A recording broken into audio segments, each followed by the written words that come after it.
ঈদুল আজহায় এবারে সড়ক দুর্ঘটনার প্রতিবেদন আমি আপনাদের সামনে উপস্থাপন করছি।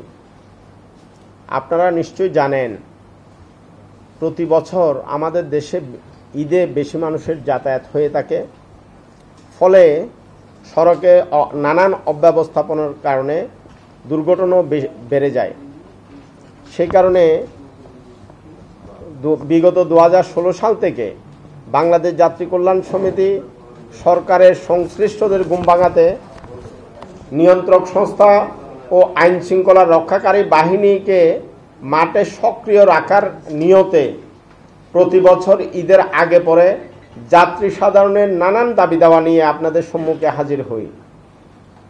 সদ্য বিদায়ী ঈদুল আজহায় সড়ক দুর্ঘটনার প্রতিবেদন নিয়ে আজ আপনাদের সম্মুখে হাজির হয়েছি। প্রিয় বন্ধুরা, পরিবহন মালিক ও শ্রমিক সংগঠনের প্রভাবমুক্ত থাকায় সড়কে চাঁদাবাজি কমলেও এবারের ঈদে অতিরিক্ত ভাড়া আদায়ের নৈরাজ্য চরমভাবে বেড়েছে। একই সাথে পাল্লা দিয়ে বেড়েছে সড়ক দুর্ঘটনা। ঈদের আগে ঈদের ছুটি কম থাকায় একসাথে বেশি মানুষ রাস্তায় নামার কারণে মানুষের যাতায়াতের ভোগান্তি, দীর্ঘ যানজটে আটকে পড়া, কাউন্টারগুলোতে চরম ভিড় এবং সড়কে বেপরোয়া যানবাহনের কারণে দুর্ঘটনা বেড়েছে। ভোক্তা অধিকার সংরক্ষণ অধিদপ্তর, বিআরটিএ, সেনাবাহিনী, পুলিশ সহ সরকারি সংস্থাগুলোর তৎপরতা দৃশ্যমান থাকলেও মানুষের দুর্ভোগ লাঘব করা যায়নি। প্রিয় বন্ধুরা, পবিত্র ঈদুল আজহায় সারা দেশে 379টি সড়ক দুর্ঘটনায় 390 জন নিহত হয়েছে, 1182 জন আহত হয়েছেন। একই সময়ে রেলপথে 25টি ঘটনায় 25 জন নিহত এবং 12 জন আহত হয়েছেন। নৌপথে 11টি ছোট দুর্ঘটনায় 12 জন নিহত এবং 6 জন নিখোঁজ রয়েছেন। সড়ক, রেল ও নৌপথে 415টি সড়ক দুর্ঘটনায় 427 জন নিহত, 1194 জন আহত হয়েছেন। বাংলাদেশ যাত্রী কল্যাণ সমিতি প্রতি বছরের ন্যায় এবারও গণমাধ্যম বিশ্লেষণ করে আমাদের সড়ক দুর্ঘটনা মনিটরিং সেলের প্রতিবেদনে এই তথ্য উঠে এসেছে। তবে হাসপাতালের তথ্য বিশ্লেষণ করলে হতাহতের সংখ্যা কমপক্ষে আরও 10 গুণ বাড়তে পারে, যা সংবাদ মাধ্যমে না আসার কারণে আমরা তুলে ধরতে পারিনি। বাংলাদেশ যাত্রী কল্যাণ সমিতির পর্যবেক্ষণে দেখা গেছে দেশের সড়ক মহাসড়কে বৃষ্টির কারণে ছোট বড় গর্তের সৃষ্টি হয়েছে। এইসব গর্তের কারণে বেপরোয়া গতির যানবাহন দুর্ঘটনায় পতিত হয়েছে। ঈদের পরে প্রায় 80% যানবাহন বিরামহীন ও বিশ্রামহীনভাবে একই চালক দিয়ে যানবাহন চালাতে গিয়ে বেশি দুর্ঘটনা সংঘটিত হয়েছে।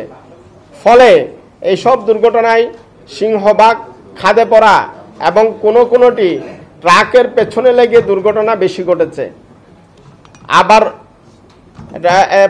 পরিবহনগুলোতে ঈদকে কেন্দ্র করে অতিরিক্ত ভাড়া আদায়ের কারণে বাসের ছাদে, ট্রেনের ছাদে, খোলা ট্রাকে পণ্যবাহী পরিবহনে যাত্রী হয়ে জীবনের ঝুঁকি নিয়ে দরিদ্র লোকজন ঈদে বাড়ি যাতায়াত করতে দেখা গেছে।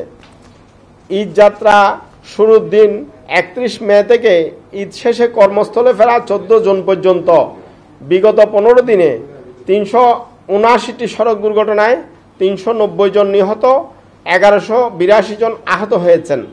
বিগত 2024 সালের ঈদুল আজহায় 309টি সড়ক দুর্ঘটনায় 336 জন নিহত, 762 জন আহত হয়েছিল।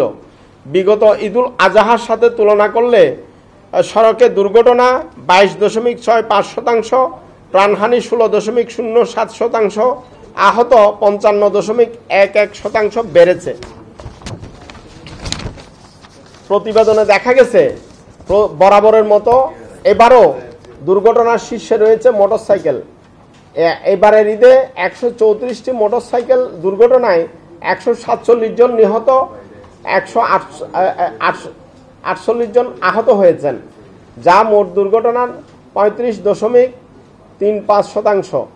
একই সময়ে সড়কে দুর্ঘটনায় আক্রান্ত 61 জন চালক, 50 জন পরিবহন শ্রমিক, 58 জন পথচারী, 40 জন নারী, 30 জন শিশু, 32 জন শিক্ষার্থী, 7 জন আইন শৃঙ্খলা রক্ষাকারী বাহিনীর সদস্য, 5 জন শিক্ষক, 1 জন চিকিৎসক, 1 জন প্রকৌশলী, 8 জন বিভিন্ন রাজনৈতিক দলের পরিচয় গণমাধ্যমে পাওয়া গেছে।